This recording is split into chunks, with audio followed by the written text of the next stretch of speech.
don't really know where the world is gonna go. But now everybody knows that you can't stop for too long. Got to keep. The first step in generating wealth is to pay yourself first. But now everybody knows. Stay tuned. Stay protected. Stay focused. Stay connected.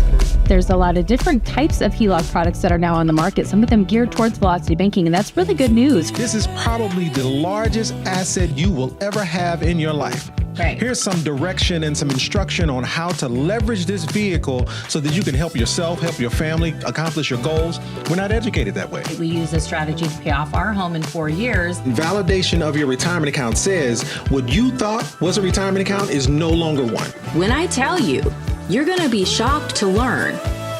If you didn't come from a wealthy family, You can make sure a wealthy family comes from you. So it starts with pay yourself first today, Yeah, starting today. right now. Put your money in somewhere secure. It's about the ability to not lose. I will take base hits all day long versus winning and losing. Somewhere secure, compound your money, and then you leverage OPM, other people's money, to exponentially grow it. That's how you generate wealth. So whether you're joining us to crush debt or build wealth, time is the most valuable asset. and we're so grateful that you're spending your time here with us. Got to keep going. Good evening. Welcome. It's been a while, friends, fam. Get in here, jump in the chat, and let us know that you're able to tune in. Last night we had a ton of tech issues, and thank goodness we're not a tech channel, and that's not why you guys tune in. My goodness. So we figured it out, and we decided to jump on here this evening. So if you're able to join us, we are grateful for your time. What are we talking about? It's jump season for a lot of people. What does this even mean? Where does this term come about, and what does it mean to you? I think that's what we're really going to dive into, especially because a lot of people have adopted the strategy behind the policy, but they forget this one little part and what it means. And so we're going to redefine that so we can just kind of recap how important this particular season is for people inside of their strategy and their policy. Right. If you follow us or been on for a while with us, we talk a lot about properly designed cash value life insurance policy that does some special things. It's not just I'm contributing to a policy. It's I'm contributing to a policy, and then at some point there's additional money being added. So if you're watching this and you're going, wait a minute, jump, why does that apply to me? Maybe here's an opportunity for you to go, why doesn't my policy do this? Because when we talk about a jump, it's really just a part of the strategy. There's additional funds added to your policy for it to be able to grow faster than anything else out there, to be honest with you. And so the question you should be asking is, why doesn't my policy do the same? What do I need to do with my policy so that it can? And for those of you who are in the midst of it, I see Nathan out there. Nathan is actually, I think his jump just got approved. So there's some absolute, I'll call it actions happening inside of policies that you should be questioning why it's not affecting yours as well. Yeah, so this is great information not only to know, but also to share for those who may not have a policy structured in this way, and they don't have our favorite word, leverage, to be able to add and increase their results. So this will be a teachable moment for us all. All right, you ready to get started? By the way, we have we see you coming in the chat, and we are so grateful for you guys for joining us, especially on a night when it's not normal for us. But we also just want to know, like, how has this break been for you, and how has things been? The landscape just of the economy in general, life has been lifing for, I think, a lot of people right now. And so let's do a check-in. How is everybody doing? One.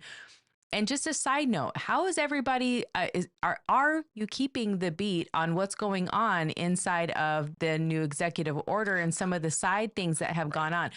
We're going to dig more into that. I promise you, we just needed to cover this for this evening. But just as a side note, have you been paying attention to what's going on, and are you excited? Are you concerned for what's coming? I really would love to hear from that in the chat. So while he's getting started, we'll do that, and that'll kind of prep us for the next conversation that we're going to have. All right, you ready? Let's do it. Okay, here we go.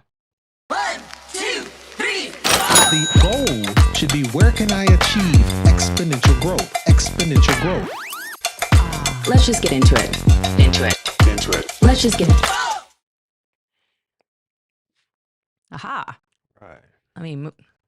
I get to move you around tonight. Here we go. Right. So real quick, What we're talking about today is related to properly designed cash value life insurance policies. And there's this point that you reach inside your policy where it's time for leverage to be added. It's time for other people's money to be included into your policy. Think of it like this. Let's say you've got a 401k and you have a choice. You can have a 401k with a match, or you can have a 401k without a match. You can have a company's employer plan where they're going to contribute money alongside yours, and you can have one where it does not. Which would you prefer? So for those of you who are watching this going, one, I don't know what a jump is, and two, why does it matter? It's if you're interested in getting a properly designed cash value life insurance policy to do infinite banking or whatever the goal is, here's an opportunity where your policy is designed such that there's an additional add of someone else's money into your policy to help grow it. Hard stop. So what I wanted to do today is just really address some questions that I get consistently. I mean, these are when we're in the midst of the season where it's time to jump a policy or add leverage into a policy. I don't expect you to remember. I don't expect you to go, you know what? Donnell and I had this conversation earlier, but it's been 2 years ago, and now I'm supposed to magically know what's going on. Because I get these questions, I'd say on a weekly basis, I probably get this question 10 times. And so the questions that we want to address as it relates to jumping a policy is, one, what is a jump? Why am I signing a loan form? And the biggest one is, do I have to pay back this loan that I am receiving? So we're going to address a lot of information here, but we'll move pretty fast, actually. We're going to address the number one being, what is a jump? Why should I care about it? Like literally, what is it? And so we have to kind of set the stage here. So let's set the stage with, I've got a 45-year-old and he's getting a policy putting in $10,000 a year. So whether it's a whole life, variable life, universal life, index universal life, doesn't matter. If you've got a policy that you're contributing to, hopefully it's a cash value life insurance policy that's building cash value. This is no different. So we've got a 45-year-old putting in $10,000 a year. Well, in this case, in the case of this particular policy, yep, I got it. That $10,000 that we're adding is buying a certain amount of life insurance, $180,000 in death benefit. Meaning, if this 45-year-old contributing $10,000 into this policy were to pass tomorrow, their beneficiaries would receive $180,000. And so the idea is they're putting in $10,000 every year for some extended period of time. I just ran this out 11 years. So $10,000 per year being contributed into this policy. You know, when we focus on life insurance, it's all about being properly structured, or the design. And so we would want a policy that is max funded, meaning we're purchasing the least amount of life insurance legally possible for that $10,000. So in this case, this $10,000 for this 45-year-old is buying $180,000, which makes it max funded. We wanted option B. What that's saying is, as you contribute to this policy, the death benefit is continuing to increase. Meaning if $10,000 in year one is buying $180,000. By year two, that same $10,000 that I'm putting in that next year, my death benefit might be $190,000, $195,000, something like that. And now we are doing this inside of an IUL. Why an IUL? We can have that conversation later. But why an IUL? Because it's an IUL allows you the best structure to be able to produce what it is we're wanting to produce. And the last piece is being able to add leverage to it. Meaning, at some point in the strategy, additional savings is being added on top of your savings. So if this 45-year-old is putting in $10,000 a year, at some point there's an additional $10,000 being added. And when is that? Well, actually, it's right here. So in year one, we're putting in $10,000. Not much is happening, meaning it's functioning just like any IUL would. In year two, putting in $10,000. What's happening? Nothing much. It's functioning like any IUL would. But at year three, at the end of year two, starting year three, the life insurance company adds an additional amount. And specifically, it adds everything that you've contributed in year one into year three. But we just can't magically put money into your policy. We have to increase the space inside the policy. Because your policy was originally max funded, we have to increase the size of the policy to be able to allow us to contribute double what we were initially approved for. So that's considered jumping the policy. That's at year three. But then in year five, we do it again. Then in year seven, we do it again, and so on and so forth. So what ends up happening is we end up jumping this policy. We have the ability to jump this policy consecutively over the next I'll call it, well, actually, till we can jump this policy in an infinite fashion as long as we meet the criteria required for the jump. And we'll get into what that criteria is. But the moral of the story is jumping the policy is just saying, hey, I am increasing the current space in the policy so that more money can be added. The more money that's added into the policy, the more growth I have inside of my policy, the more money I have working for me, the capability of building more cash value then exists. So again, using this example, 45-year-old putting in $10,000 a year, and that $10,000 is buying an initial death benefit of $180,000. What does that look like? So from a what is the jump perspective, again, this is just what the overall illustration would look like. Again, I will zoom in on some areas, but we're putting in 10,000, and that 10,000 is producing a certain amount of accumulation value. When I zoom in on those numbers, what does that actually look like? For a 46-year-old, from 45 to 46, putting in 10 grand, I have accumulation value of somewhere around 9, and cash value, meaning liquidity available to me, somewhere around 3,400. As you continue to contribute into this policy, that cash value continues to grow, that accumulation value continues to grow. For everyone else who has any type of whole life, variable life, universal, or index universal life policy, this is how their 10,000 is performing. Now, depending on the policy you have, depending on who you got it from, depending on whether it's a whole life versus an index universal life, this surrender value, this cash value might look different. But the moral of the story is you're contributing 10, you've got some cash value associated with it. You continue to get 10 again, that cash value grows. So as you continue contributing that 10,000, that's what occurs. And again, this is a max funded option B, meaning as I contribute this 10,000, the death benefit is also increasing. Went up to 184,000 at the first year, 193, and so on and so forth as we continue to contribute to this policy. But as I mentioned, starting at year 3, at the end of year 2, starting year 3, the life insurance company adds additional savings into your policy, which means at year 3, this entire document changes. Well, what does that look like? And again, in total, again, so if the question that we're wanting to answer is, what is a jump? A jump is saying from that original policy, I need to increase the space that was originally there, meaning for $10,000, I'm buying $175,000 in life insurance. I want to increase that space so that I can add more dollars to it. And in this case, at year 3, I'm adding $20,000. Yeah, let's dive in a little bit deeper. At year 3, I'm adding $20,000 from the life insurance company. I'm sorry, $20,000 total at year 3, which is an additional $10,000 from the life insurance company. Notice what happened to the death benefit when that occurred. It went from 184 in year 1 to 194 in year 2. But then when I jump this policy, when I add this 10,000 into this policy as brand new premium, the death benefit almost doubles. So jumping the policy is just saying I am increasing the death benefit based on the amount of additional dollars I'm adding to it. So put in 10,000 year 1, put in 10,000 year 2. As you're about to put in your 10,000 in year 3, the life insurance company adds 10, which means we have to create space for $20,000. And when we do that, we are asking the life insurance company to increase the death benefit almost double. In some cases, it will be double, but in this case, it's a little bit less than double the amount. So we went from 194 up to about 370,000 in death benefit. That is jumping the policy. But let's peel that back a little bit further. If jumping the policy is increasing the death benefit because we're adding more, I'll call it savings into the policy from the life insurance company, what does that actually look like? And this is what's happening with a lot of my clients, specifically during this time.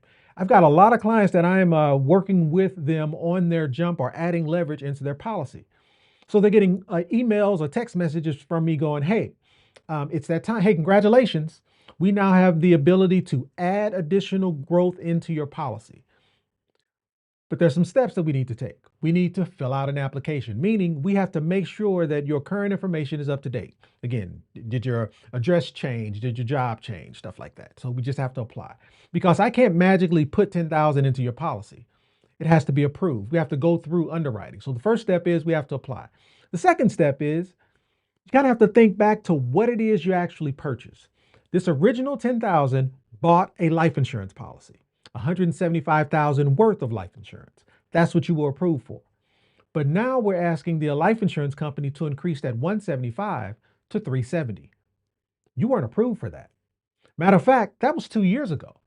So the life insurance company wants to make sure that your health is still the same. Meaning, in order to get a life insurance policy, you have to be approved for it. You have to go through underwriting and an exam it has to take place. Fairly simple exam, non-intrusive.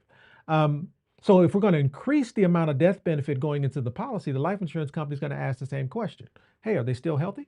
So what that requires is an application and an exam. That's it. There's no additional dollars coming out of your pocket. You don't have to come up with $20,000. There's no credit check. There's no approval required from a financial perspective for this additional dollar amount to be added. We have to apply for it, and we have to make sure that you're still healthy. That's it. You check those two boxes and we're done. Yes, ma'am. We have a question. Nathan says, does the match from the insurance company contribute to the cash value since it is put in the policy as new premium? Does the match, so it contributes to the accumulation value. And actually it's in these two numbers right here. So the original 10,000 in year one, 10,000 in year two, in year three, there's 10,000 added, right? Oh, that's right. They can't see it. There we go. So there's 10,000 year one, 10,000 year two. At year three, your 10,000 picks up an additional 10 from the life insurance company. So there's total of 20,000 going in at year three, which means if you add these first 3 years together, that's 40,000 working for you inside the policy. That 40,000 shows up in the accumulation value as the amount working for you inside the policy, and the growth on that dollar amount is what adds to your cash value. So all of it is working for you in the policy, but the growth actually shows up in the surrender value column, if that makes sense. So hopefully that answered that question. So what I wanted to do is just simply walk through what this looks like.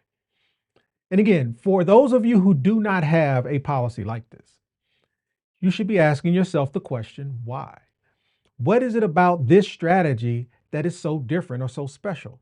And so if you kind of move me over to the corner, so what we're talking about is you contributing to the policy. And then at some point, starting in year three, the life insurance company is adding dollars into the policy. This IUL, this Index Universal Life Insurance Policy, the reason we use an IUL is because of that 0% floor. Meaning it's a contractual guarantee that the money's contributed into this policy, as well as any contribution added by the life insurance company, is protected by the 0% floor and cannot be lost due to market risk. And then what ends up happening is your dollar amount makes growth somewhere around 6 to 10%. The amount that you're leveraging or using from the life insurance company is making that same dollar amount, but you're not getting this dollar amount for free. We are borrowing this dollar amount from the life insurance company. It's being added. So talking through that $10,000 that we just referenced, that $10,000 that you're picking up from the life insurance company isn't some magic dollar amount that they're just happy to give you. What's happening is you're actually borrowing it from the life insurance company, which means there's a cost to doing business. But once you take that cost of doing business away, you get to keep the difference. And in most cases, that difference is somewhere between 0 and 5%. So on top of the money that you're making an additional 0 to 5% on top of that by leveraging or using OPM, other people's money. And so let's walk through an actual example as to what this looks like.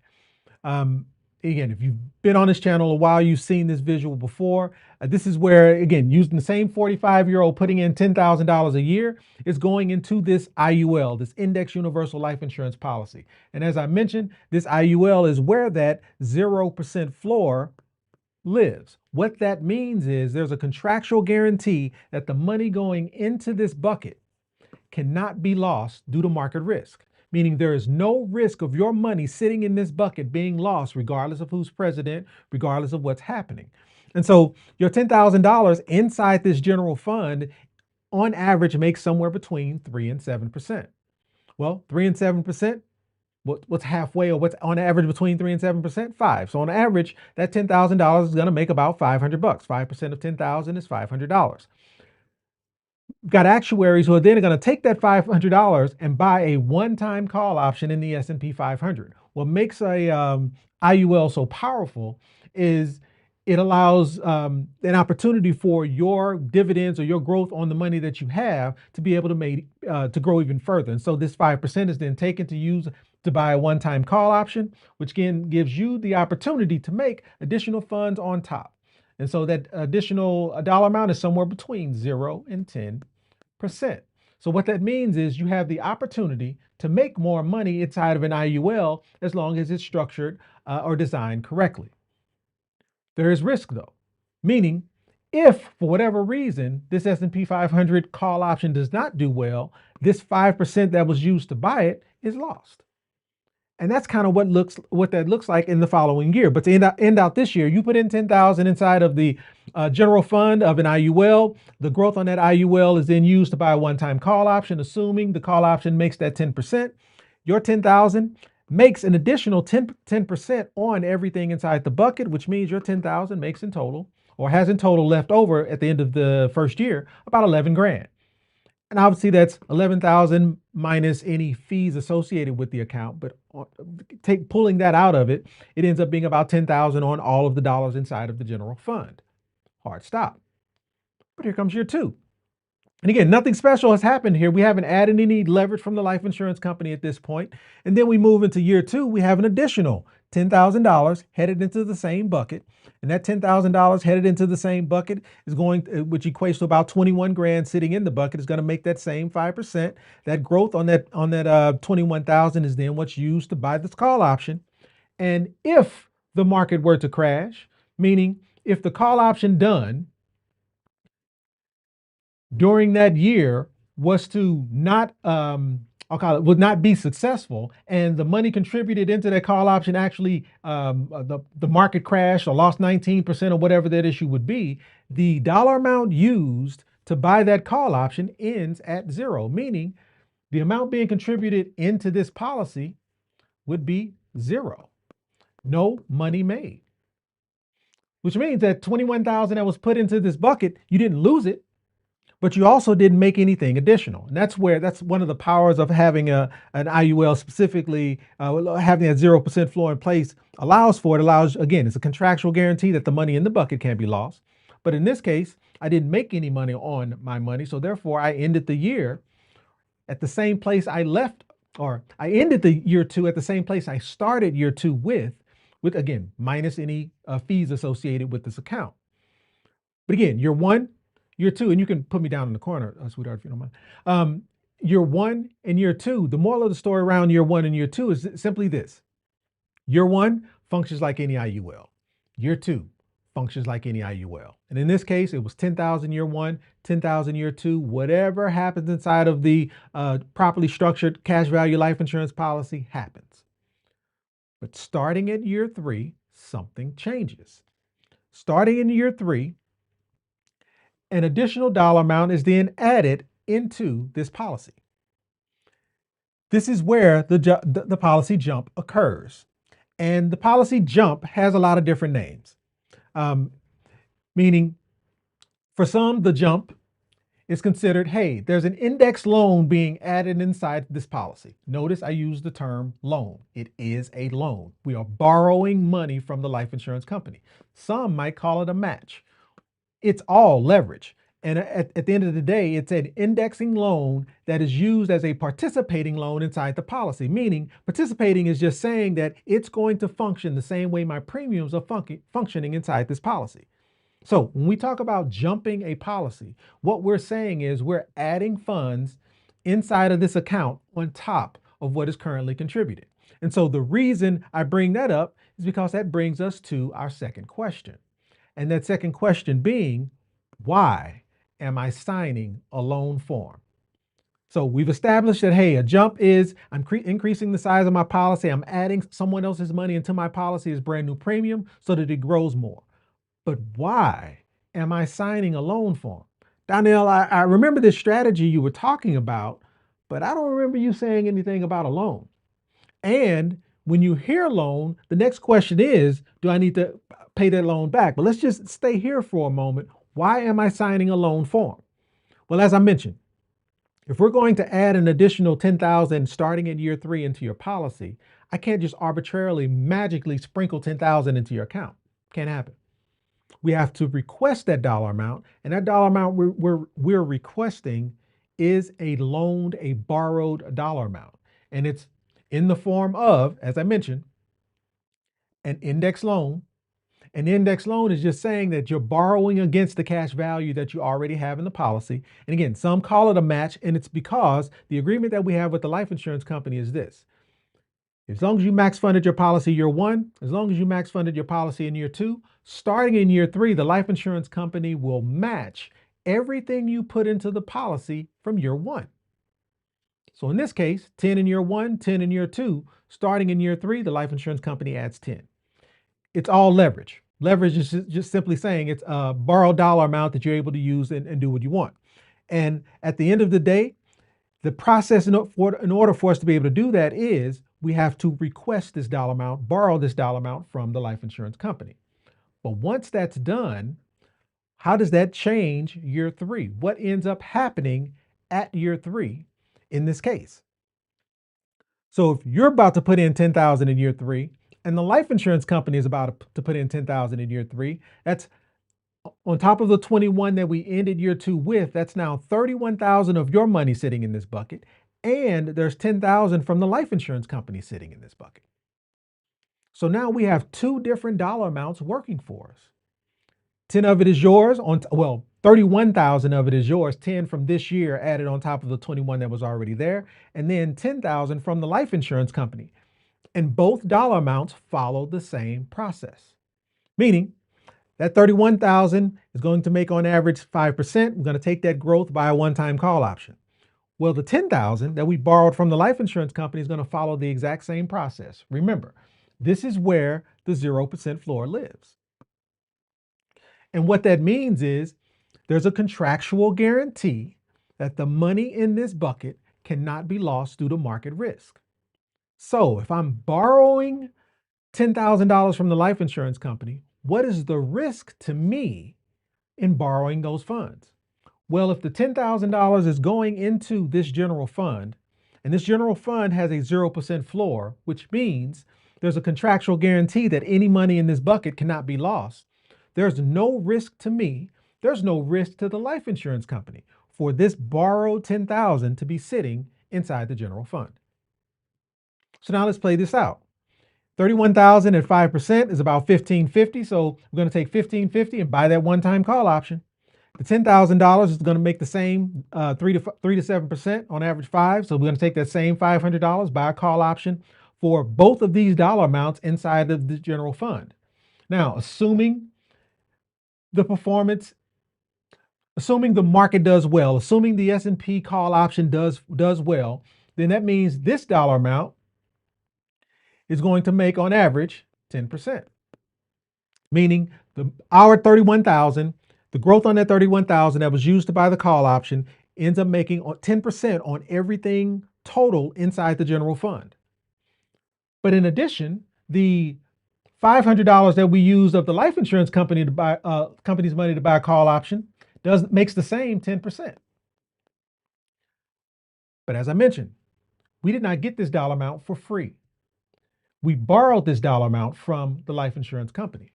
And the cost to borrow this $10,000 cost us 5%. So what that means is if we make 10% and it costs us 5% to use this money from the life insurance company, once we pay back the 5% that was owed to the life insurance company, the remainder is ours. So what that means is we didn't make 10% on the borrowed money, we actually made 5%. So in essence, what ends up happening is,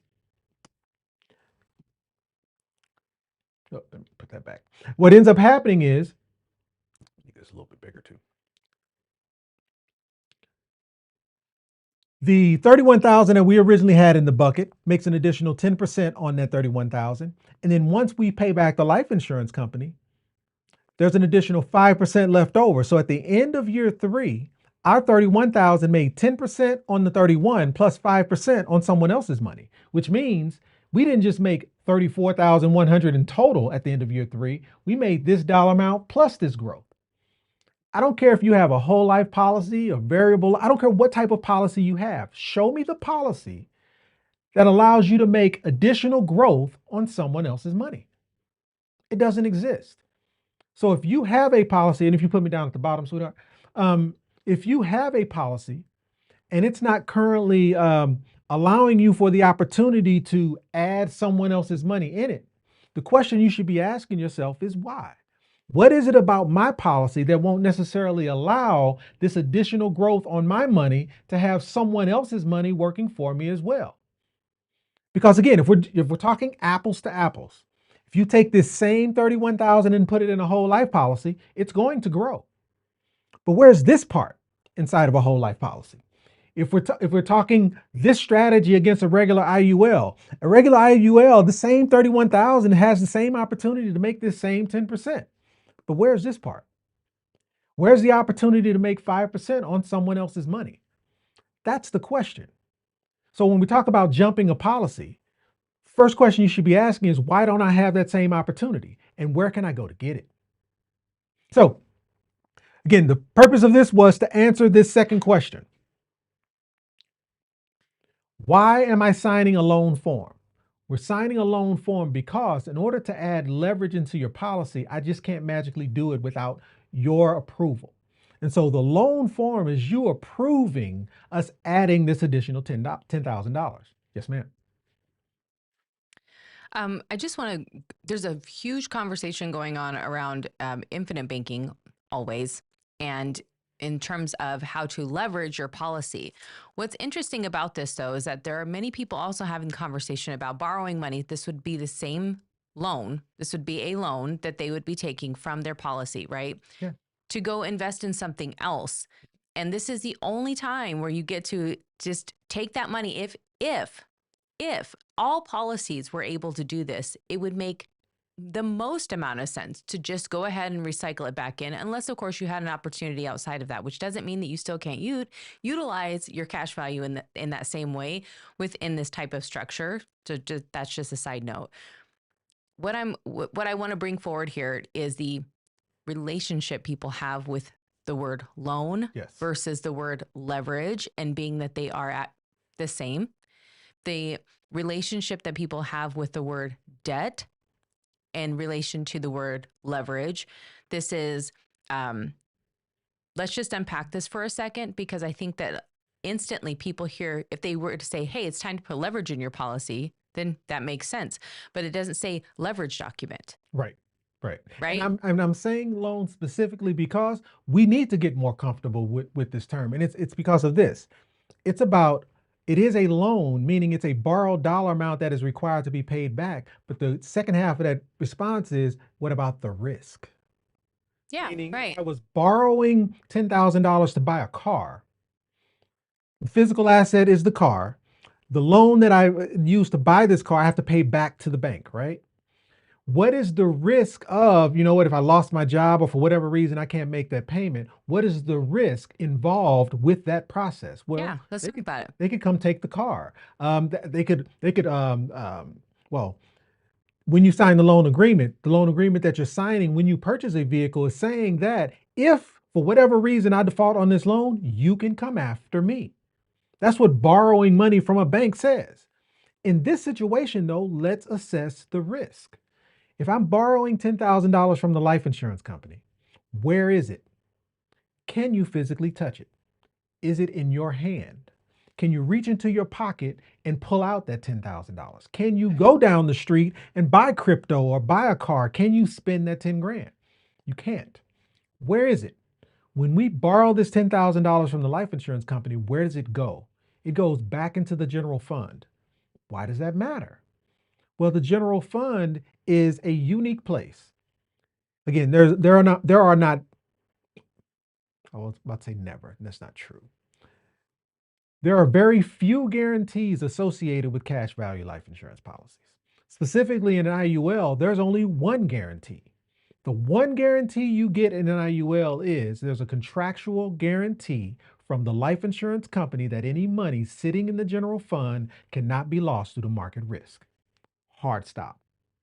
So if I'm borrowing 10,000 and I don't physically have it in my pocket, and that 10,000 is sitting in the general fund where that contractual guarantee lives, what's the risk? What's the risk to me? What's the risk to you for borrowing this 10,000? Well, if the life insurance company already has the 10,000, there's zero risk. Now, you and I aren't getting this dollar amount for free though. There is a cost of doing business. That cost of doing business is the interest owed. And in this case, the interest rate is 5%. So as long as we can outperform the risk of doing business, where's the risk? And that kind of jumps into this third question. If you want to actually pull up the vibe board, because I think this feeds right into the last question, which is, if I'm borrowing money from the life insurance company, do I have to pay this loan back? Because that's the scary part. The scary part is, okay, I can understand the money going back into my policy, but God forbid something goes wrong, I'm going to owe the life insurance company 10 grand. And if it's 10,000 every year or 10,000 for the next 2 years and then 20,000 on top of that and then 40,000 on top of that and then 60, like this dollar amount is starting to get so large. My concern is if something goes wrong, who's responsible for this loan? Well, let's dig into it. But before I do that, does that answer the question around how you wanted to unpack that a little bit further? Yeah, I think, well, it's really seeing where we leverage every day. Right. We leverage things, systems and opportunities all the time. But for some reason, when you say the word debt or you say the word loan, right, this changes all of a sudden. It's not leverage anymore. People look at their equity like leverage and it's just sitting there collecting dust. It's not actually in a position to help them. And a lot of people just in their minds, they think that it's leverage. Right. It's building leverage, but leverage that they'll never use because in order to use it, they have to associate some type of risk with it that they are not comfortable with. The problem is everything that is happening, all the changes that I was talking about in the beginning of this live stream, 14,330. the 14,330, the bills that are now associated with 14,330, the statutes that are now being researched and efforts to implement them in regards to regulations for not just 14,330, for much more, like the Trump account that just dropped today, right? The how they're leveraging your children. Let's be honest, this is what it is. They are leveraging your children and the time that they have, the opportunity that they see from it with their tenure in the market. Now this seems like, wow, these kids are going to be millionaires. I think it was something around in 20 years they'll have $179,000 in an account based off of whatever amount. And Trump says, well, it's going to continue to make money, right? That's what we hope, right? And they were like, yeah, no, don't say that. Like, you don't even know how this works. The point wasn't that he knew how it works. He had confidence in this thing. The point was that it needed to move forward. Why did it need to move forward? Because people are understanding that we have leverage. Right. We can use our own leverage, and we are not just leverage for other people. In order to put us back into these positions, though, in order for us to become a union of leverage for other people to be able to utilize and leverage, are you hearing me? Like, I can't use this word enough. We have to be able to exponentially increase who we can leverage and keep people in those positions. Well, if we talk about fees all the time, how much in fees do you think that they will make off of these kid Trump accounts? So it goes back to the documentary. What's the name of it? Can't think of it. Retirement Gamble. The Retirement Gamble. It goes back to that. It's literally the 2/3. But what they didn't say was, you're right, 2/3. But what they didn't say was, what, based on inflation, what will the amount that they've really sauced up, they've put all the sauce on these amounts when they're rolling them out. This is what your daughter could have, or your niece, or whoever it's going to be, could have by the time she is 18 or 20 or 30 years old from these accounts. This is the American dream all over again. We are seeing the same people who fell for the promises and the American dreams that were sold, those same people working 8 hours a day, 5 days a week at 88 years old. These people are vets. These people fought for our country. These people worked, and they received pensions that were not made good on because those companies, they went bankrupt. They couldn't pay them anymore. We are now seeing 88-year-old, this same generation, okay, essentially having to work full time because they do not have enough income to survive. And they paid in to the system, the same system that they sold them, that all you got to do is, as long as you follow this thing, you will be taken care of. And they are not. We have to take care of ourselves. And in order to do that, we have to stop being leveraged for other people and realize how you're being leveraged and understand and change the relationship with leverage.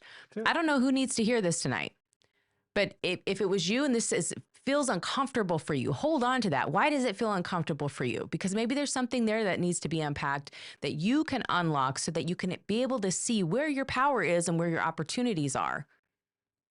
I wanted to just peel this back, and the reason why, so I'll let you move on to the next thing. No, you're fine. It's just because people get hung up on this point. So when they come to this point in their policy and they go, oh, well, now I don't feel so comfortable anymore. And it's because they saw it in the beginning. They went, wow, this is amazing. Yes, I want that result. But now I don't want to change my relationship with how I'm doing things. And this is the same opportunities. This 88-year-old man who's working at Walmart 5 days a week, 8 hours a day, because he has to.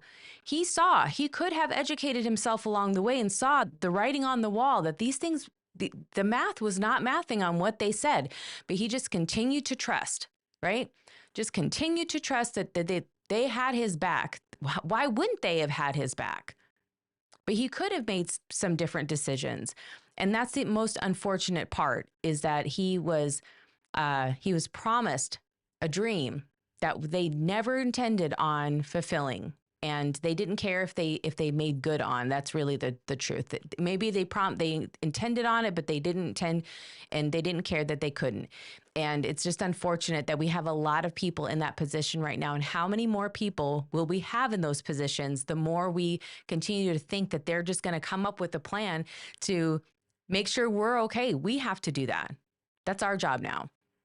I think you bring up a really great point, because I think this is exactly why we wanted to do this live stream. Because when I reach out to people and say, hey, it's time to do your jump, they go, hey, what's the jump? What is that?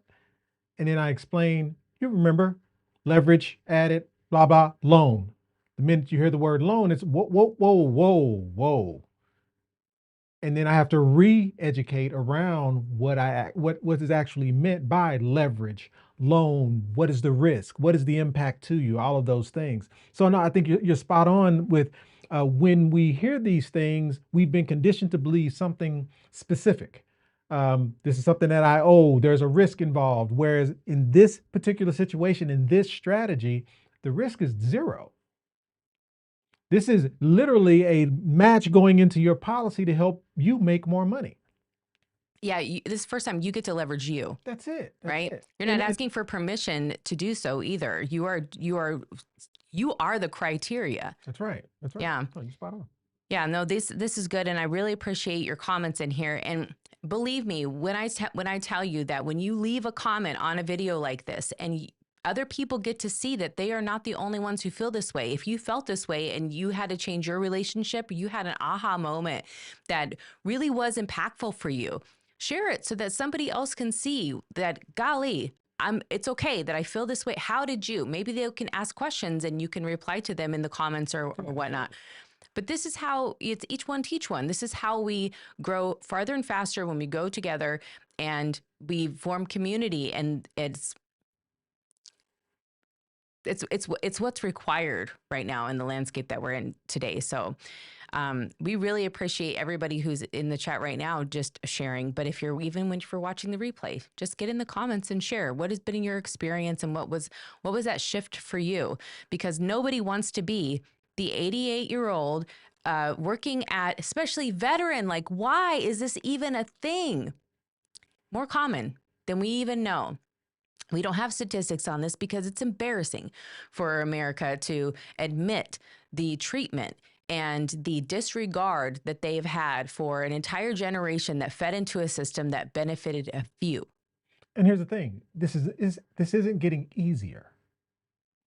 We have to become a bit more educated around stuff like this, because the dollar is getting weaker, which means the opportunity for the income that you make today to stretch longer is going to be less and less available. And so we have to be able to understand, we have to understand where our leverage is located so we can put it in the right position so that they can make money for us. Yes, absolutely. All right, let's let you carry on now. Right. Thank you. And this is the last one. So we've explained the fact that in order to add leverage inside of your policy, it is in the form of a loan. But the biggest question that I get is, okay, I understand that, but do I have to pay this loan back? Like, what happens if, what is the worst case scenario where I might be impacted? Well, let's first kind of deal with this year 3 inside of this policy, and let's look at this loan. If you move over to the bottom left corner, I believe. In this case, the borrowed dollar amount was $10,000. And that $10,000 that was borrowed in this process made a total of 10%. Well, if the leverage or the borrowed amount, the amount owed on this 10,000 was 5%, if it made 10, clearly there was no cost. There was no, you were not responsible. This 45-year-old was not responsible for paying back the loan, because the growth inside the policy, the growth on the 10,000 was able to compensate. And you, or the 45-year-old in this example, was able to keep the difference, the arbitrage, the spread. Because it made 10%, he kept 5. 5 went to the life insurance company, everybody's whole. And let's talk about a loan real quick. When you borrow money from a bank and you pay back the principal and you pay back the interest owed, it becomes what's called self-collateralized. When it becomes self-collateralized, all that means is you get to borrow it again. All that means is the same criteria that was used to approve you before is still in place, still intact, and therefore you get to borrow that dollar amount again. So in this case, when that 10% was made on that $10,000 and that 5% satisfied the loan, this loan has now become self-collateralized, which means the following year you get to borrow it again. So in this specific scenario, am I required to pay the loan back? Am I responsible for paying the loan back? Well, in this case, the loan paid itself back. So the answer is no. But is there a situation where, like, what is the Armageddon situation that might require me to be impacted by this loan if the $10,000 isn't able to make its own payback? Well, that situation absolutely exists. So let's talk through that. So again, the objective is to address this last question, which is, do I have to pay the loan back? Well, when you borrow money from the life insurance company, the payback of the loan is required.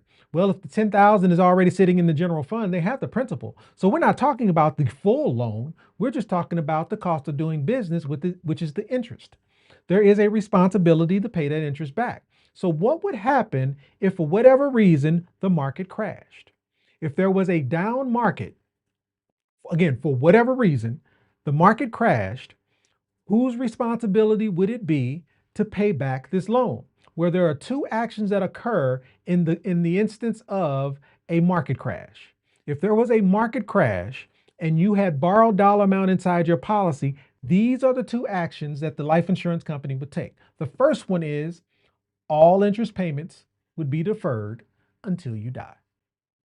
So market crashes and there's interest owed. In this example, there's $10,000 and there's an interest of 5% that is owed. In this case, the life insurance company would defer those interest payments until you die. The second action is there's a ledger move, meaning there's some accounting actions that are required from the life insurance company to keep track of how much interest is owed. Because just because the market crashed this year, it may not crash next year, or it may not crash for the next 10 years. But then it crashes again. So someone has to keep track of how much interest is owed. So again, the two actions are, number one, all interest payments are deferred until you pass. So let's create a situation where this might actually occur. So let's say it's 2015. It's 2015. It's 2015, and the objective is, hey, I've got 10,000 of my money inside this. I've got 10,000 of my money inside this policy, and I'm borrowing 10,000 from the life insurance company. And again, the first stage is we're going to defer all interest payments till you die. Well, what if in this scenario you passed away in 2015? So again, let's do it again. You got 10,000 that you're putting into this bucket or into this policy from your perspective, and you're borrowing 10,000 from the life insurance company, which means there's 20,000 total going into this bucket. Remember, this $10,000 is buying a certain amount of life insurance. In this case of the jump, that $10,000 plus the life insurance company's $10,000 is buying a total of $370,000 in life insurance.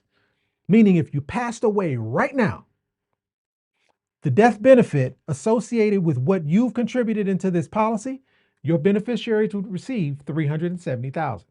Well, if all interest payments are deferred, if all interest payments on the money being borrowed are deferred until you pass, then what is actually owed to the life insurance company based off this scenario?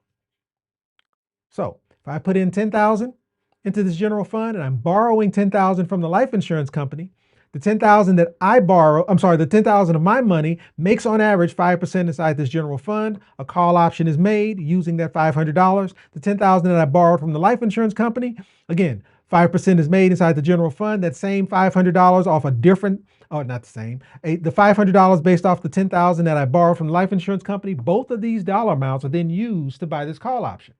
And if what happens, like it did in 2015, the call option is done. The actuary says, I believe the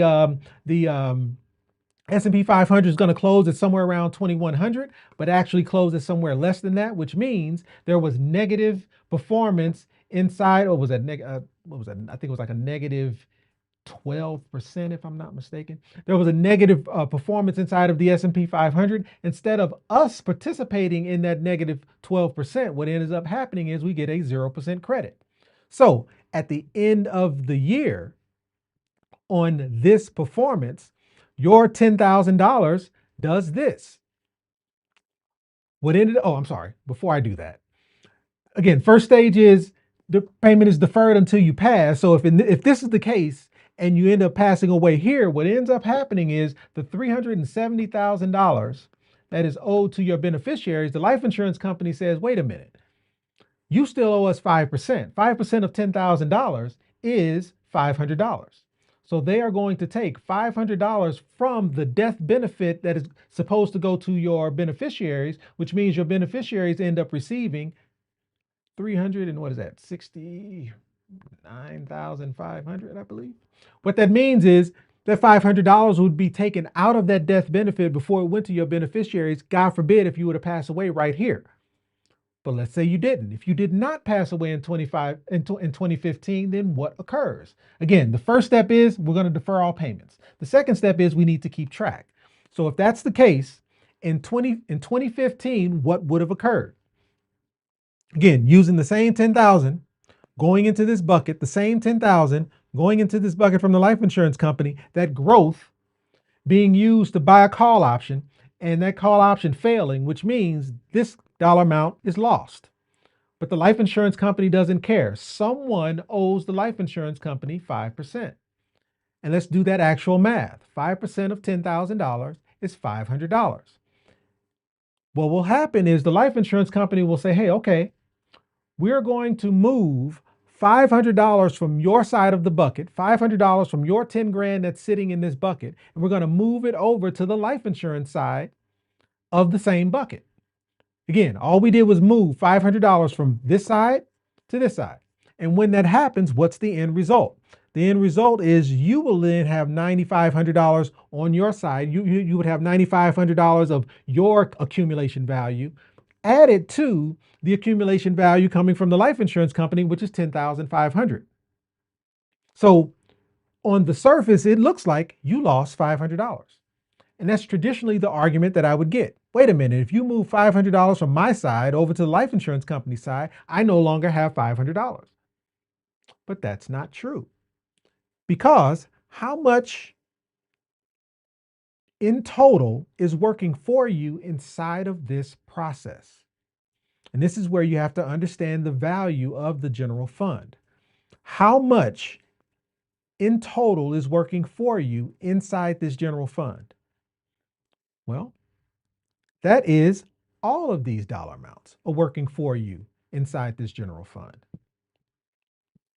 What that ultimately means is when you put $1 inside the general fund, in this case 10 grand, and you borrow 10,000 from the life insurance company sitting in this general fund, all of it is working for you. So if you originally had $20,000, when your $500 is moved over to the life insurance company side, how much do you have working for you? Well, 9,500 plus 10,500 is still $20,000. Did you lose anything? No. And in addition, in 2016, when we go back through this regular process again, you have the opportunity to make 10% on this dollar amount, the same way you have the opportunity to make 10% on this dollar amount. And the 5% or the 10% that was made, 5% of it would stay here, but that remaining 5% comes to you, which means your $500 sitting on this side of the equation is still making money for you. So, moral of the story is, answering this third question, do I have to pay the loan back? If I am borrowing $10,000 from the life insurance company, do I have to pay back the loan? Well, when you borrow the $10,000, where does it go? It goes into the general fund, which means that's the place where the 0% floor lives. That's the place where all the money is protected and it can't be lost due to market risk. So that $10,000 you borrowed, do you have to pay that loan back? No, because they already have it. You do owe interest. There is a cost to doing business. And in this case, that cost is 5%. Well, do I have to pay that 5%? No, because the growth on that $10,000 pays the 5% for you. But in an instance where the market crashes, in an instance where we didn't make enough to pay for the 5% that was owed, how does this loan get paid back? Well, it's a ledger move. Whatever that 5% of the amount being borrowed is would move from my side of the accumulation value that I have inside the general fund over to the life insurance company side. But all of it is still working for me. So in total, did I lose anything? And the answer is no. So just to recap real quick, what is a jump? A jump is saying we're going to increase what is currently being contributed into your policy. And in some cases, we're going to double that amount from added dollars coming from the life insurance company. We're going to borrow a certain dollar amount from the life insurance company and add that into your policy. The reason it's called a jump is because we're jumping the policy from the death benefit that it was originally approved for to a new death benefit. Why am I signing a loan form? It's because the dollar amount being added as additional savings into your policy is a borrowed dollar amount coming from the life insurance company. So I'm signing a loan form because I just can't magically put money into your policy. It has to be approved. So there has to be an approval form sent out for you to sign. And one other factor that will impact that loan form is the life insurance company wants to confirm you're still healthy. So there may be an exam involved. And then the last piece is, okay, I understand the loan, but who's paying that loan back? And again, because this loan is not in your pocket, because this loan cannot be physically touched by you, because you can't spend this loan. This loan is sitting in the general fund, which is where the 0% floor lives, which is a contractual guarantee that the money inside the general fund cannot be lost. That loan is not a dollar amount that is owed. That loan is a dollar amount that you are actually leveraging or using because they already have it. So it's not a dollar amount you owe, it's a dollar amount that they already have. They just take it back if you pass. But there is a cost to doing business. It's that interest. That interest amount is also paid back based off the growth of the loan inside the policy. But if for whatever reason, the market doesn't do what we say the market is going to do, that cost of doing business is still not a dollar amount that's going to be owed by you. It's a dollar amount that would be addressed inside the policy in the form of a ledger move. All right. Okay, so why can't they do this within their own policy? If they have a different type of policy, why can't they just borrow and apply to increase the face amount? Why? Well, so you said two different things there. So let me make sure I address them both. Why can't you add leverage? And then also, why can't you increase the amount of your cash value if you? Well, you said face, because when you say increase the face amount, you can increase your face amount. I don't care what policy you have, you do have the ability to increase the face amount. That you can do. And what that is basically saying is I want to add more into my policy. So anyone can increase their face amount. That is true. But when we talk about adding leverage into the policy or adding borrowed money from the life insurance company and that being put back as brand new principal, that's the part that is unique to this specific strategy. That is not something that is allowed by most or majority of life insurance companies. There are very few life insurance companies that will allow you to take a borrowed dollar amount from the life insurance company and add that back in as brand new principal or brand new premium into the policy. There are very few. It's specifically a maximum premium indexing strategy that allows you to be able to do that. And you cannot get that anywhere, or you can't get that everywhere, I guess is the point. Okay, so we do have a couple of questions, really great questions, actually. There's some comments that I want to come back to, but since we're on the topic, what if my health rating improves a grade in this year's jump, but what if my rating drops back to the original grade by the next jump? Yep. So what do grades mean, just for those who might be trying to follow along?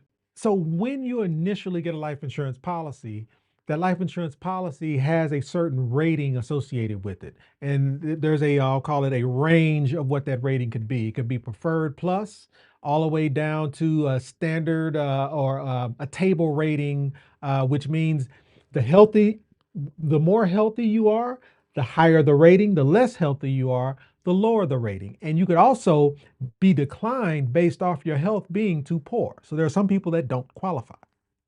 So let's say you get approved, your initial policy gets approved at a standard non-tobacco rating. Standard is an average rating. So that means that my health today, as me, a 52-year-old, is at a standard non-tobacco rating. And that may be based off the fact that, one, I don't smoke. Two, I'm fairly healthy. I'm not really taking any medications. I got some gout issues. I eat too many fried foods, or whatever the case may be, but my health is standard. So I'm approved for this $10,000 policy, meaning I'm putting in $10,000 into this policy, and that $10,000 is buying $180,000 in life insurance, and my rating is standard. So year one, I'm contributing to the policy. Year two, I'm contributing to the policy. Year three, it's time to do a jump. Well, the steps in order to do this jump is I have to fill out a loan form, and I have to make sure I'm still healthy. So when it comes time for me to have this exam at year three, I learned that my health has actually improved. I'm eating less fried foods. My blood pressure is lower. I've lost weight. So my rating has actually improved from the standard non-tobacco rating that I initially had to now it's a preferred plus rating. Well, the difference between a standard rating and a preferred rating is the cost of insurance, meaning the expenses inside my policy are based off my rating. So if my original policy was a standard policy, the expense charge or the cost of insurance inside that rating was based off a standard rating. But now that my health has improved, that means I'm paying less in cost of insurance because my rating is better. So the expenses inside my policy lower. So when it comes time to jump my policy, I actually am getting approved at a higher rating, at a better rating, which means this additional dollar amount changes the entire landscape of my entire policy because I'm now at an approved rating or higher rating. I guess better terms. I'm now approved at a higher rating. So now I'm going to start these next tenure of my policy, year three on, based off a preferred plus or preferred non-tobacco rating. So year three comes along, I'm putting in my 10,000, life insurance company putting in their 10. Year four comes along, I'm putting in my 10,000, life insurance company puts in their 10. But at year 5, it's time to jump my policy again. And now my health rating is lower, meaning my health rating is worse than that preferred. Well, I can never lose the rating that I have. So what will happen is the question that I will have to answer is this. Do I want to open an additional policy at the lower rating and use the growth in this current policy to pay for my old policy, and then my 10,000 that I'm currently using will pay for the new?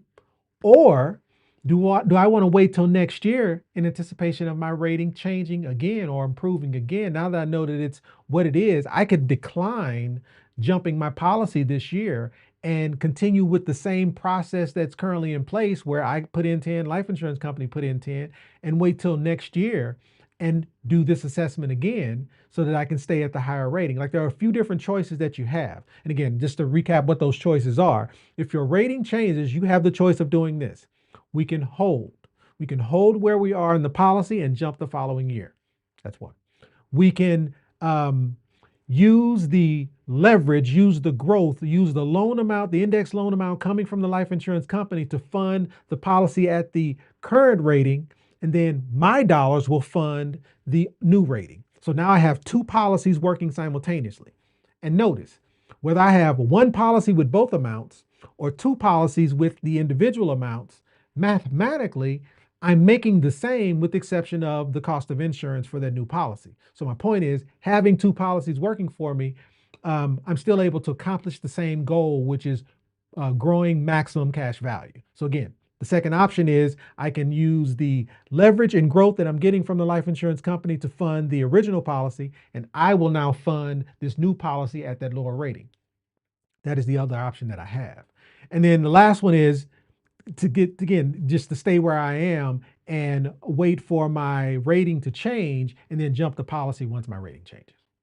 So those are the options. Okay, that was another comment that was made. Gabo was saying it's like applying for life insurance from scratch. You can jump with the same company or either buy a new policy with the same company or any other. You will go through a similar underwriting process. Yep. But what is the benefit of having it in one policy versus two? Is there a benefit? What would be the difference? Are there more fees associated with that? Because we see a lot of people having these conversations, especially with whole life policies. Some people have like 4 and 5 different policies, and it's and there is a difference. Everything being contained in the same policy, it's really just compound interest. Your money making money, and the money that your money makes more money, right? When you are making these adjustments inside the same policy, you're not starting over from that compound interest perspective of, funding year 1, year 2, and then adding that leverage dollar amount in year 3. When you're contained inside of the same policy, this leverage dollar amount is being added to the compound interest already built. If I start a brand new policy, remember when I started my initial policy, year 1 function is normal, year 2 function is normal, year 3 we added leverage. Well, if I have two policies working for me, that second policy that I am now funding myself starts that compounding, I'll call it, sequence over. The two policies are still added together. The cash value in both policies are still accessible to me, and the total is still working for me the same. But the compounding process for that new policy, I'm starting from scratch with that brand new $10,000, and then the leverage will kick in year 3 of that new policy. Okay, that was a question. Will the second policy eventually be able to get leverage applied to it as well? So Absolutely. hopefully that answers Absolutely. that. Okay, great. Okay, so we have a couple of Great questions, though. Yeah, they are really great questions. We have a couple of comments that I wanted to bring up when we were talking about back when we were talking about the relationship with leverage, loan, debt, and sometimes the stigma that gets just gripped in terms of the relationship with this word and the aversion that people have with moving forward or taking action because of the relationship. Because you hear risk. Right. You hear loan, you hear risk. Well, it's not just that. It's just debt in general, Right. that Absolutely. we have this belief around it where the people who are, Dave Ramsey said. well, it doesn't even matter what Dave Ramsey says because people are suing him now. They've gone through all the baby steps. They did all the things. They've followed it to a T, and then now they're still not in the position that he said that they would be in. And just now people are Realizing realize debt free and broke at the same you time. can be debt free and broke at the same time. Gosh, we need t-shirts that say that for sure. Anywho, Gabo says, you know that our capitalism system need labor work, and without it, it would collapse. That is why this knowledge has been hidden from the masses, and it's up to yourself to dig for the knowledge and jump out of it, essentially. Like that. And, you know, that could, I just thought that that was a great sentiment of, we're talking about jumping inside of a policy, you know, as a strategy, but really the truth is we have to take action. Right. We have to, and it first starts with education and information. And so that's why we don't gatekeep around here, and we share. And that's why, you know, you may be watching this going, but my policy doesn't function this way. Hopefully what we're arming you with are better questions to ask, because the question you should be asking is, why doesn't my policy, why is this not possible? And if it's not, go back and assess, what was your initial goal? Did you buy life insurance because you wanted death insurance, meaning God forbid something happens to me or my family taken care of? Because that's one type of product. But if the goal was to buy a policy that will allow me to do infinite banking, that would allow me to build cash value, that will allow me to at some point be able to take as income, do the math on, if I continue contributing to my policy with no help, compared to what if I contributed the same dollar amount and at year 3 it doubled, and at year 5 it tripled, and at year 7 it quadrupled? How much closer could you get to your goal if your policy was structured that way? And if it's not, just come talk to me. selfdirected.info/live or /calendar, and jump on my calendar and let's talk about it. Okay, we have a couple of other comments. Sequia's in the chat. Hi, Sequia, Hey, by the way. We haven't seen you, talk to you in a minute, so we need to catch up. She's saying that speaking for vets, which she does a very good job of, as veterans, we have to stay ready for anything. At this rate, military pensions and VA disability are not guaranteed. We have to have backup plans. I don't think the people are screaming this from the top of mountains loud enough. There should be more people than just a few. I don't think the majority of people are paying attention, because they were like that 88-year-old gentleman working at Walmart who did not pay attention. And then all of a sudden it hit, and until it hit his account, until it hit his pocketbook. And his story, in fact, was, and it's a pretty viral video on social media. His story is that his wife got sick right as the pension collapsed, and he was not going to receive it anymore. Because of that, his health care was tied to his pension. Now she doesn't have as many options as she did. And so they did everything. They sold their house. They sold off as many assets as they could and downsized and tried to consolidate so that they could just have whatever they could available for the care that she needed, right? And then she was able to survive. And I think it was 7 years or something that she was able to continue on here with us. But now he's by himself, no end in sight. He has already earned retirement. He has already put in his time. He has already done all of the things, and still it's not enough. Just the fact that he is a veteran alone, if you aren't a vet and you have no idea of how we are treating people who are out there fighting for our freedom, call yourself a patriot if you want, but if you are not aware of the treatment that they receive after doing something that the majority of Americans would never volunteer for, that's a rabbit hole. And matter of fact, it's not even a rabbit hole. It's a quick Google search. Right. Yeah, that's really the sad part, is it's not. You don't have to dig deep. But what she's talking about here is in having backup plans. She says they have already changed the military retirement system, and they are currently changing how VA disability payments are being evaluated. And it's not just that, it's what kind of care. Right. They've canceled care programs just because you happen to be in this category of people who, I don't know, put your life on the line for our freedoms, so that other people who are making these decisions didn't even have to go. Right. The people who are making the decisions to remove care and options are people who most likely they didn't even enlist. Ooh. Yeah. Ooh. Love that, right? Like, let's call it what it is. She says they're even trying to limit how long you can receive VA disability payments. So it's not even just the payments, it's also the care that you have accessible to you. And this is where you having options, you having leverage and understanding where you can pivot to utilize the leverage that's available to you and generate, create, and build more so that you have options, so that you are not limited to whatever somebody else who has no idea what your life is like gets to make decisions about what is enough for you. Don't even get me started on that. But the point is, we appreciate so much the people who come in here and into our community and they share, especially from their perspective. They have their ear to the ground. They understand and have the beat of what's happening within that particular community, because you can't know it all. But I will tell you this, what we are seeing are some very drastic moves, and these moves are happening at night, and these moves are happening within, and until they hit your community, your pocketbook, until they hit your circumstance, whatever it is, we are impacted personally, we don't tend to care. But it's just a matter of time before we are. Regardless, we are. In my opinion, if our vets are impacted, we are impacted. That's how we should all feel. This is a very interesting subject, and it's because like Nathan sent me a flyer a few days ago, because what this also speaks to is this is where the charlatans and the snakes start coming out of the woodworks, and they're preying on veterans, offering them these other options because there is a need out there. And he shared with me this brochure around IULs specifically designed for veterans and veterans needs. And he just asked me a very simple question. Based off this brochure and what it was saying, would you consider this max funded?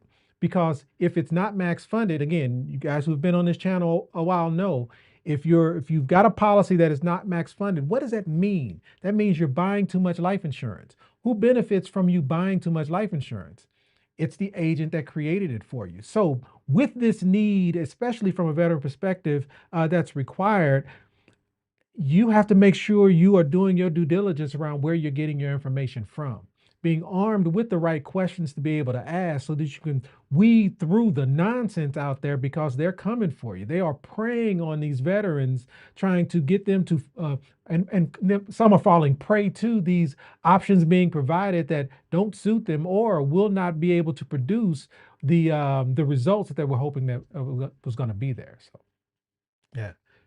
We could have an entire It could be its stream. own. Yeah. It could be its Just own on, live and we did talk about this. I should add the link in the comment and pin it below.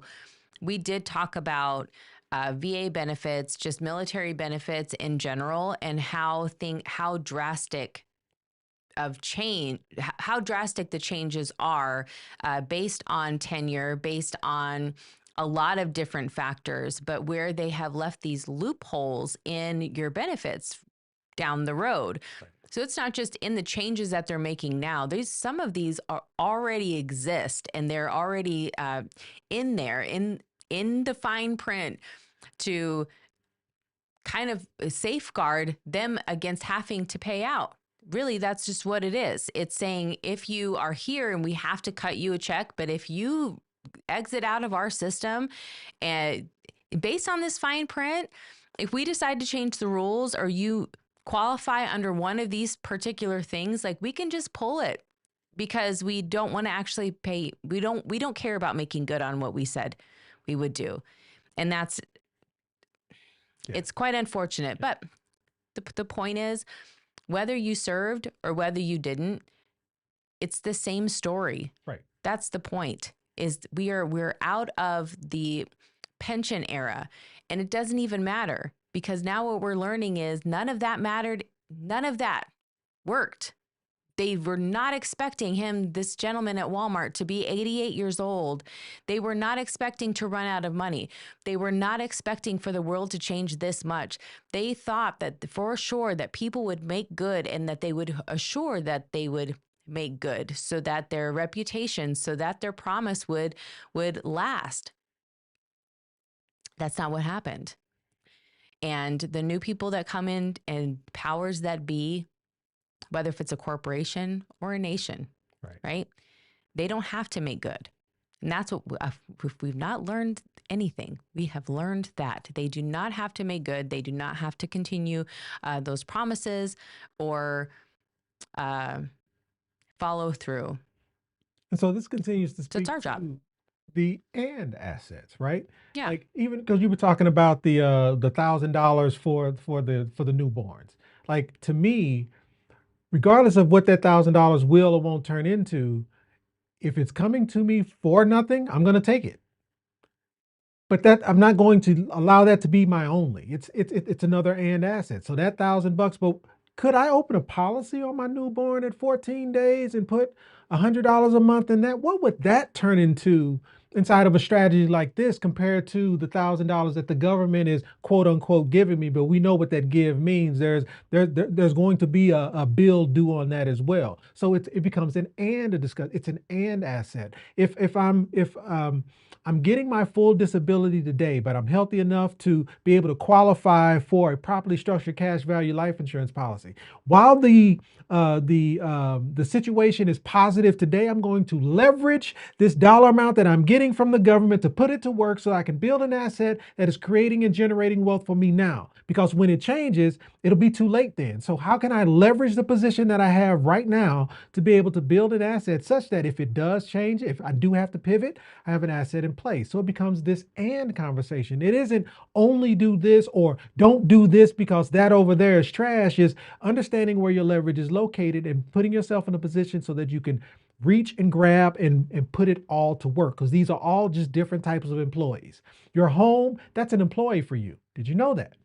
Your 401k, that's an employee for you. Did you know that? A properly structured cash value life insurance policy is just another employee. Your ability to do velocity banking, build cash flow, and leverage lines of credit, that's an employee. They should all be working for you.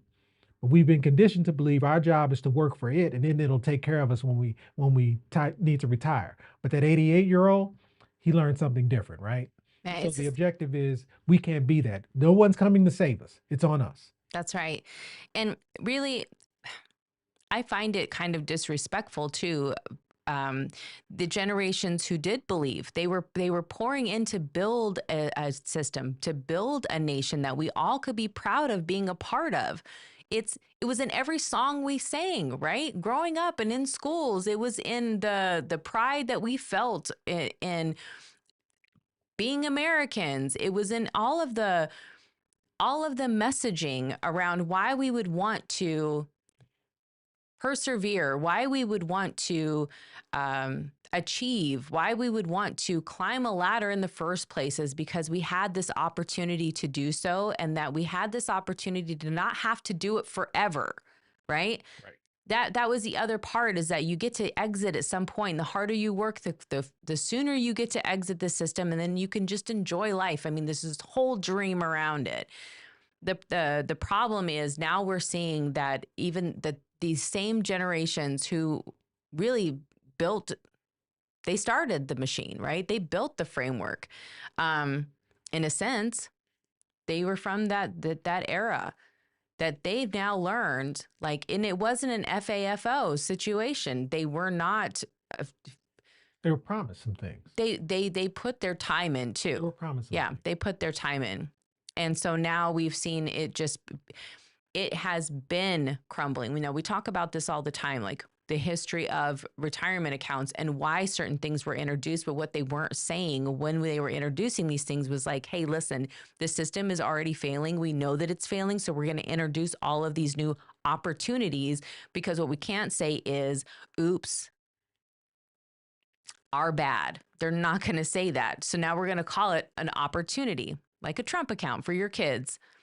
An opportunity like the Executive Order 14330, where now we can introduce alternative assets into these traditional accounts, corporate held accounts, and all of the managers who are associated with that. I mean, that is $12 trillion that they fees. Right, that they'll now have access to. And what are alternative assets? What does that mean? For some people, they think real estate. For some people, they think precious metals. For some people, they have a very small bucket or list of items, depending on who you're talking to. But did you know that you could just be buying your company's debt? You could be investing in something that you really didn't see the purpose of, and it doesn't benefit you. The returns on these are not guaranteed, of course. The fees associated with those are going to be, that's the game. That's the real industry that's being born out of this. And if you're smart, instead of being beholden to the company and the decisions that they will make and the opportunities that they will provide you, where you can put your corporate held retirement funds, you can self-direct yourself. This has been available for a long time. This is what we talk about here. Becoming self-directed means taking full control. This means becoming educated, making smart, educated, confident decisions that you understand how to leverage and how to use, how to pivot when life changes, when the world changes, when they decide to make a decision for you. You have options, and that's a powerful place to be. And we hope that everyone tuning in understands that. I know that right here inside of our own community and the people that we work with every single day, that they feel more powerful every single day, more in control and less worried about what's going to happen, because they know that they understand their options. They understand their leverage. That helps you sleep better at night. That says, no matter what comes my way, I can then understand what else is needed. I now feel empowered to go and just learn about it versus feeling concerned or feeling scared. But if you're not, then somebody has to ring the alarm. Somebody has to blow the whistle, ring the bell that says, hey, wake up, pay attention, because you do have options right now. If you wait, you will not have time, which is the most valuable asset that we have, hands down. And on that note, we are thankful that you are spending your time here with us. We don't want to keep everybody any longer. Of course, I'll check, see if we had any more comments. Yeah, and we appreciate everyone for joining as well. This is an odd day, meaning we were supposed to go live yesterday and we didn't, so we ended up live tonight. So those of you watching the replay, you are not crazy. We did not go live last night. It did pop up in your feed today, and so yes, so we appreciate those who joined. This is a topic that, again, I answer these questions so much that we wanted to make sure that we jumped out here and kind of addressed them today. They're in the chat. Is it a good time to tell Angelique how great HEAs are? Okay, you guys know me. Nathan, hide the meat and Jell-O. Yeah, you guys know me for sure. Yeah, exactly. Trigger alert. Yeah. Hey, well, thanks for coming to my TED Talk also. Okay. All right. We won't keep you guys very much longer. If I missed a question, here we have one last question. So this is actually a good one to end on. I understand that health is wealth, but why is it counted against you when you walk into the door to start a whole life policy with a health issue? Will this say a cash value life insurance policy? So, and this is something that I had to wrap my head around as well. So let me try to put it a different way. When I won't say when everyone else is doing it, when I structure a cash value life insurance policy, what is it for? What is the purpose? In most cases, this is designed to be an asset. You are now leveraging you to build and generate cash value so that you can live. So this is a true life insurance product, not a death insurance product, meaning we are building an asset and we want this asset to become massive, meaning you are now a rental property. You are now land. You are now a gold, silver. You are the asset. So now we have to look at you as the asset from the life insurance company's perspective. If the life insurance company is going to say, hey, you have a death benefit of $500,000 and you're building cash value such that you could use that as income at some point, so it end up being a $30 million asset that you can now take $150,000, $200,000 a year in income for the rest of your life. You are the asset. So if you're the asset, let's now look at this from the life insurance company's perspective. If you were in the life insurance company's position and you were going to buy a rental property, would you buy that rental property without getting an inspection? Would you buy a used car without understanding whether or not it runs? No. So if you're the asset, All the life insurance company is saying is, hey, we don't have a problem putting 3, 4, 5, $1 million against this asset, but we need to make sure there are no roof leaks.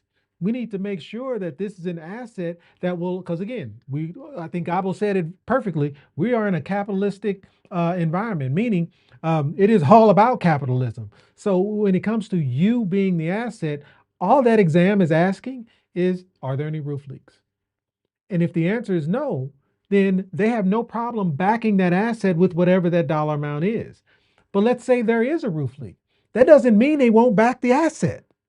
It just means it changes the terms of the agreement. So we just need to understand what the terms are. So it does not mean that you will not qualify. It does not mean you are denied. It just means that the agreement that we have may need to be adjusted. And now, last piece. There are some people who will apply and will get denied for whatever those reasons are. Hey, I'm a cancer survivor. So because I'm a cancer survivor, I won't get approved for life insurance until I've been cancer free for X number of years, whatever those things are. So there are reasons why someone won't get approved. Okay, is there an opportunity to leverage insurable interest? Meaning, if I won't get approved because of my health reasons, whatever they are, is there an opportunity for me to leverage my child, my grandchildren? I can actually leverage my parents. So look at it from the perspective of, hey, if this is an asset, then what's the structure that needs to be in place so that this asset can be leveraged? And in some cases, you might not be the best asset. Maybe the best asset might be someone you have insurable interest on who might be a child or a grandchild or something like that. So a lot of words, but hopefully that answered it. I feel like I needed, girl, you look good. Won't you back that asset? I needed that sound right now. Maybe we'll add it in later. Well played, and I think that needs to be a t-shirt. It does too. need to be a whole new song. This is the AARP playlist. I love it. Can we get it? Can you make it for us? Back that asset. Back that asset. Okay, so I'm done. stay tuned when we become DJs, retirement DJs. Check us out on Spotify. I am done. Okay, so I think for now that is all. And we some people were confused about the time, and you are absolutely right. This is not our normal time or day, and so we just wanted to pop on here because we were having so many tech issues yesterday trying to get back on, and it's been a minute since we had gone live. So yeah, honestly, we have a woosah moment yesterday, but we will be back here Tuesday next week, 5:30 Pacific Standard Time. If that time, maybe we can have another vote. Sometimes we need to change it, right? Things change. And so if it's not the best for everybody, or you like to see us, hey, I'd love to be able to tune in live, but I can't. Do you guys have anything here? We used to go twice a week, but if there's not a need for that, then we don't. But if there is, then we will. Yeah, that wasn't bad. We did. Yeah, we didn't mind doing that. Or the Zoom sessions, right? Yeah, that would be good. Either way, we know that time is the most valuable asset that we have, and we appreciate you spending your time here with us, and we don't want to waste your time, of course. And so we won't keep you any longer. Be back here on Tuesday. We are going to start diving back into self-directed 401ks, what this means, because we're getting closer and closer to a decision, and some of these new developments with the Executive Order 14330, what this means in terms of the whole nation being eligible essentially for a self-directed or these alternative assets with these qualified dollars. What does that mean, and how can you tap into it right now? How can you remove yourself from the big wheel that's about to start spinning in gamifying, I guess, so to speak, some of these industries or these asset classes? So how can you become a part of it and not be tied to this this entity? Not be tied to these rules, not be tied to these fees is the most important part. How can you protect yourself? And so that's what we're going to dive more into for the rest of this month anyway, and why it's important that you jump in before the end of this year, before the end of September. And we've already gone over that. If you want to take a look at some of those streams just in terms of self-directed accounts, feel free. Yeah. Until then, though, we will be right back here you have anything else? Any last words, Mr. Stidham? No, I think we're good. Okay. All right. Well, it's great seeing all of you in the chat. And of course, if those that watch the replay, we enjoy seeing your comments underneath the replay as well. Be kind, be safe.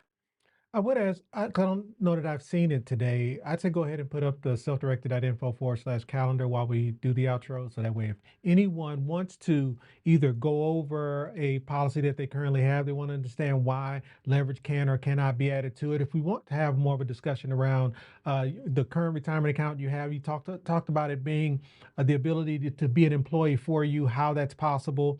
Easiest thing to do is to bring your information, jump on my calendar, book a 15, 30, 45-minute, hour-long discussion, and I'll be happy to kind of break all of that down and kind of build it more towards your specific needs and your specific criteria. So go to selfdirected.info/calendar and jump on my calendar. All right, there it is. And we have a ton of free resources, so don't sleep on those. You ready to go? Do it. Okay, well, I can't leave it up or it'll cover the other stuff. Okay, but here it is. And I'll put it in it's also in the description as well. Perfect. All right, good.